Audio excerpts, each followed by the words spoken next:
מבית דין יודע, והבן אדם שאמרו לו את זה לא ידע, הוא פטור בהוראת בית דין. איך אתה פטור בהוראת בית דין? הרי לא כל הבית דין, הוא תלה בבית דין, הוא לא תלה לעצמו. אחד מתוך 100 אפילו. אז איפה פה הכל?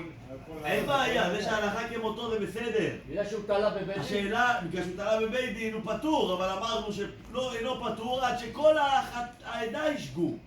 עד ש100 איש יגידו מותר, ופה אצלנו במשנה 99 אמרו מותר ואחד לא, ובכל אופן למה פטור. הוא כמו לא ניסן פה? אז הוא חייב אם ככה. זה חייב. אם לפי המשנה הוא חייב. ואצלנו במשנה מה פטור. כתוב? שחייב.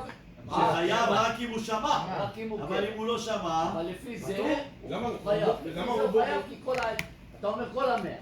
אפילו אחד יצא זה. בדיוק. אז הוא... עוד רגע אני אענה לך הוא ישי. לא פטור. והמאיה לא נגמרה ההוראה.